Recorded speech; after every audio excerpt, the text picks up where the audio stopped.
بسم اللہ الرحمن الرحیم۔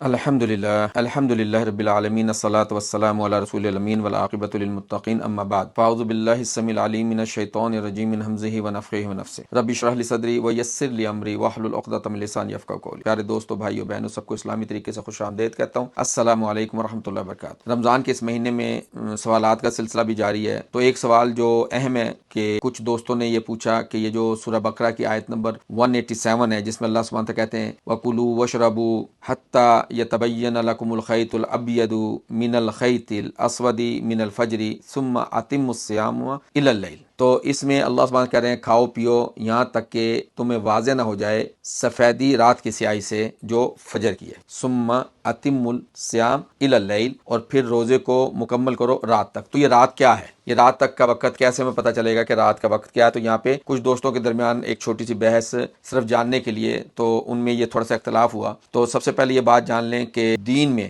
خاص طور پہ عقائد میں اور عبادات میں، اور ہر وہ کام جس کو دین سمجھ کے کیا جائے ثواب کی نیت سے، اس پہ محمد رسول اللہ صلی اللہ علیہ وسلم کی مہر ہونا ضروری ہے، یا قرآن یا محمد رسول اللہ علیہ وسلم کی مہر، یا دونوں۔ تو یہ بھی ہمیں اللہ سبحانہ تعالیٰ بتائیں گے کہ ہمیں محمد رسول اللہ صلی اللہ علیہ وسلم کے علاوہ اور کسی سے نہیں فتویٰ لینا۔ تو اللہ سبحانہ تعالیٰ کہتے ہیں سورہ نحل کی آیت نمبر 64 میں، 44 میں بھی، 64 میں بھی، وَمَا أَنزَلْنَا عَلَيْكَ الْكِتَابَ إِلَّا لِتُبَيِّنَ لَهُمُ الَّذِي اخْتَلَفُوا فِيهِ وَهُدًى وَرَحْمَةً لِقَوْمٍ يُؤْمِنُونَ۔ وَمَا أَنزَلْنَا عَلَيْكَ الْكِتَابَ،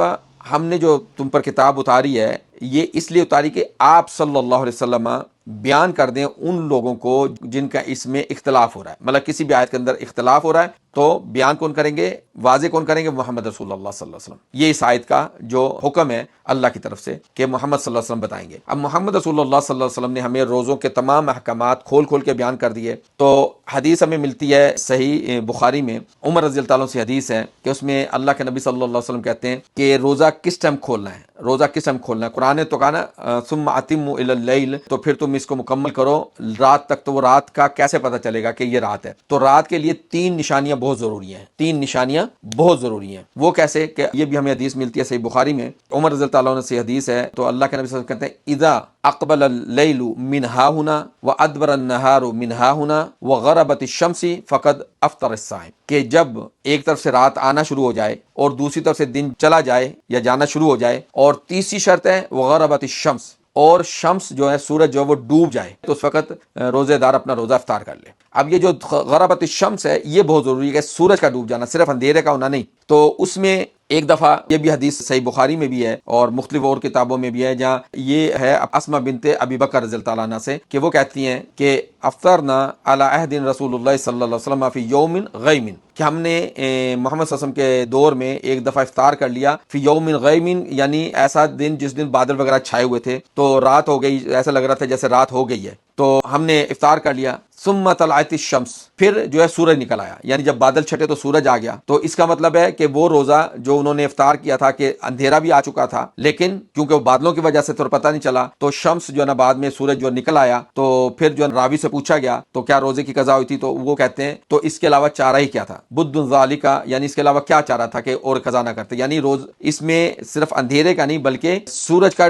ڈوبنا ضروری ہے۔ اور ہم جانتے ہیں کہ اسلامی مہینہ جو ہے وہ شروع ہوتا ہے رات سے، اور وہ شروع ہوتا ہے مغرب سے جب سورج ڈوبتا ہے۔ وہ کیسے؟ کہ جو ہجری مہینے ہیں، جو اسلامک مہینے ہیں، وہ ہمارے شروع ہوتے ہیں جب سورج ڈوب جاتا ہے، تو چاند اس وقت نظر آئے گا۔ سورج ڈوبنے سے پہلے اگر چاند آسمان پر ہے وہ ہمیں آنکھ سے نظر نہیں آئے گا، لیکن اگر وہ ٹیلیسکوپ یا کسی وجہ سے کوئی مطلب کہہ بھی دے کہ نہیں چاند تو موجود ہی رہتا ہے، لیکن اس کا کوئی اعتبار نہیں ہوگا جب تک سورج کے ڈوبنے کے بعد چاند نظر نہ آئے۔ جب ہم چاند دیکھتے ہیں عید کا یا مہینوں کا، تو جب سورج ڈوب جاتا ہے تو چاند نکلتا ہے، سورج کے ڈوبتے ہی جیسے ہی سورج نیچے گیا اور چاند وہاں پہ چھوٹا سا نکلتا ہے، تو وہاں سے ہمارا دن شروع ہو جاتا ہے، تو یہاں سے رات شروع ہو جاتی ہے۔ اسلام میں بھی اور یہودیت میں بھی جو تاریخ ہے وہ پہلے رات پھر دن آتی ہے، تو رات سے جو نا تاریخ تبدیل ہوتی ہے، تو جیسے ہی سورج غروب ہوگا تو تاریخ تبدیل ہوگی اور وہی رات۔ وہی رات ہے، کیونکہ اللہ کے نبی محمد صلی اللہ علیہ وسلم نے جو نشانیاں بتائی ہیں وہ یہی ہیں کہ ایک تو اندھیرا ہو جائے، کہ ایک طرف سے رات کا آنا شروع ہو جائے اور دوسری طرف سے دن چلا جائے، یعنی مغرب کی طرف سے سورج غروب ہوتا ہے تو وہاں پہ ابھی تھوڑی بہت روشنی ہوتی ہے تو اس طرف سے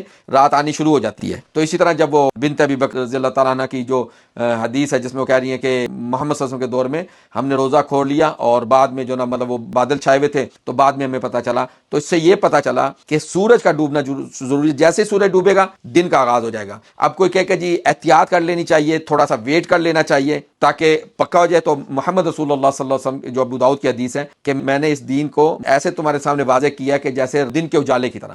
دن کے اجالے کی طرح، کہ اس کی راتیں بھی ایسی ہیں جیسے دن کا اجالا ہے۔ تو ہمارے دین کے اندر کسی قسم کا کوئی شک نہیں ہے۔ جب محمد رسول اللہ صلی اللہ علیہ وسلم بتا دیا، اور جو ایک اور حدیث ہے صحیح بخاری کی، اسی حدیث کا جو پچھلا حصہ ہے کہ بلال رضی اللہ تعالیٰ عنہ تھے تو ان کو اللہ کے نبی صلی اللہ علیہ وسلم حکم دیتے ہیں کہ شربت گھولو، تو کہتے ہیں یا رسول اللہ ابھی تو دن ہے، پھر ان کا شربت گھولو کہ یا رسول اللہ ابھی تو دن ہے، تو اللہ کے نبی صلی اللہ علیہ وسلم نے اس وقت کہا کہ جب ادھر سے رات آ جائے، اذا اقبلت لیل من ہا ہنا وادبر النہار من ہا ہنا وغربت الشمس، اور سورج چلا جائے، یعنی اگر روشنی ہو بھی لیکن سورج ڈوب چکا ہے